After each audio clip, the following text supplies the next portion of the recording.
being a Reagan Republican, listening to free speech radio. I heard David Ray Griffin on the radio, and fascinating information. I had to go check it out. But until that point, sure, of course, we had large airplanes hitting these delicate buildings with large explosions of jet fuel, igniting fires inside the buildings, weakening structural steel, and causing a gravitational collapse down to the ground. How many of us pretty much believe we're there tonight? That's the official story. Hold up your hands high. Please don't be shy. 1, 2, 3, 4, 5, 6, 7, 8, 9, 10, 11, 12, 13, 14, 15, 16, 17, 18, 19, 20, 21. How many of us are unsure? We've heard a few things, but we're here on each side. We're here to find out what's really going on with this issue. Unsure. Hold up. Go like this so I can count you. 1, 2, 3, 4, 5, 6, 7, 8, 9, 10, 11, 12, 13, 14, 15, 16, 17, 18, 19, 20, 1, 2, 3, 4, 5, 6, 7, 8, 9, 10, 11, 12, 13, 14, 15, 16, 17, 18, 19, 20, 21, 22, 23, 24, 25, 26, 27, 28, 29, 40. 41. And how many of us believe these buildings are brought down by explosive controlled demolition? Yikes. Oh, a whole lot of the rest of you. I won't count you. We'll deduct you from the overall total. How's that? The rule is you have to vote, because we're going to find out where we are at the end of this presentation in 40 minutes and see if there's been any shift in perception. Well, NIST, the National Institute of Standards and Technology, claims that they found no evidence for explosive controlled demolition. Later, they acknowledge that they never looked for it. How can you find what you're not looking for? Well, guess what?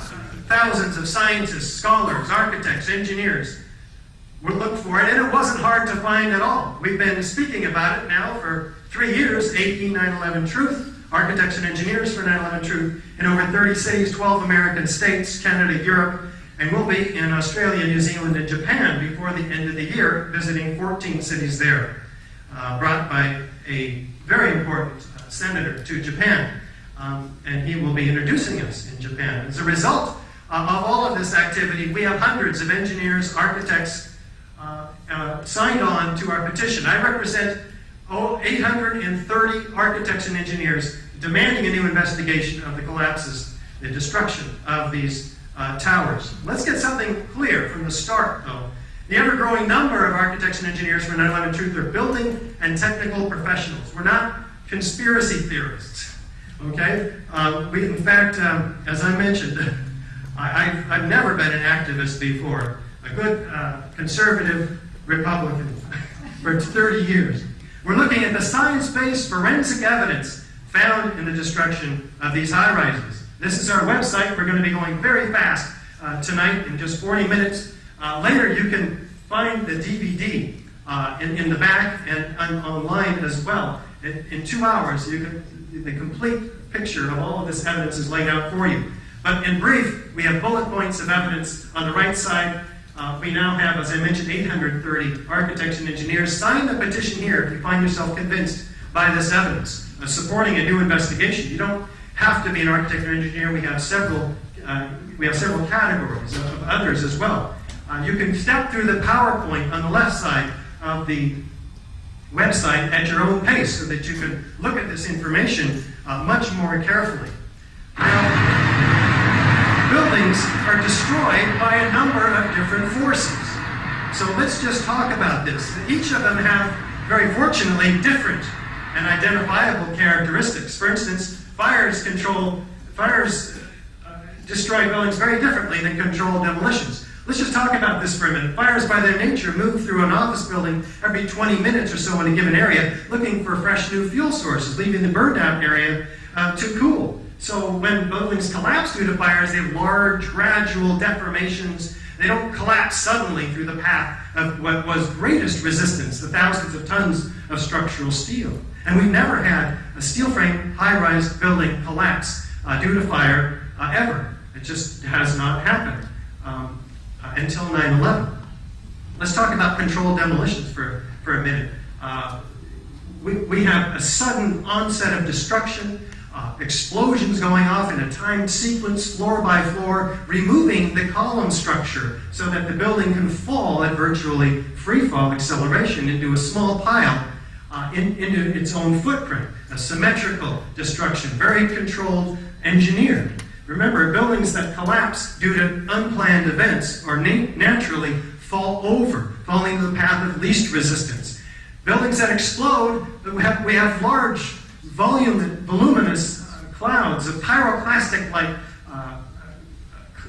shaped clouds caused by the expansion of the gases, the massive heat from the explosive. We have witnesses that hear sounds of explosions. They see flashes of light. So let's take a look then and compare, see what the typical features of a controlled demolition might be. We have a sudden onset of destruction at the base of the structure. For instance, a straight down symmetrical collapse into the building's footprint. Demolition waves remove column supports. That's how you achieve that. And so we have a free fall speed almost through the path of what was greatest resistance in this type of destruction, resulting in the total dismemberment of the steel structure, ready for loading and shipment. We have minimal damage to adjacent structures, sounds and flashes of explosives, as we mentioned, enormous clouds of pulverized concrete.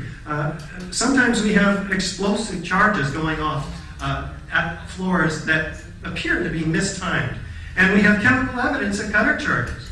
Well, this is all direct evidence of explosive destruction, and fire can't account for any one of them, let alone all 10 of them. So if we have these, we know we have an explosive controlled demolition, especially if we have corroborating evidence, like experts agree, yeah, that's a controlled demolition. Government documentation is really quite helpful in these. Expert corroboration, foreknowledge of the destruction, because these controlled demolitions are planned months in advance. And of course, video documentation. This is all proof of controlled demolition. What we're going to do now is compare this to our first building, which is the third skyscraper to collapse on 9/11. 47 stories tall, would have been the tallest building in 33 of our states, actually. It wasn't hit by an airplane. It was a football field in length away from the North Tower. How many of us haven't heard about Building 7? I hadn't before 3 years ago. 1, 2, 3, 4, 5, 6, 7, 8, 9. Anybody over here? 10, 11, 12, 13. Anybody else? 14. So let's see what happens. If this building collapsed at 5:20 in the afternoon of 9/11, it was hit by debris from the North Tower when the North Tower came down, and it sustained some fires. We're told by the official story that these are large fires. We'll take a look at them in a moment. But they appear to be small, isolated pockets of fires. So we have Building 7 then. We're going to compare the features of Building 7, what the evidence we find there, to controlled demolition. What's the first one? Do we have a sudden onset of destruction at the base of the structure? This results in a straight down symmetrical collapse into the building's footprint. Let's listen to Dan Rather narrate perhaps our first look at the destruction of Building 7. Now, here we're going to show you a videotape of the collapse itself. Now we go to videotape the collapse of this building.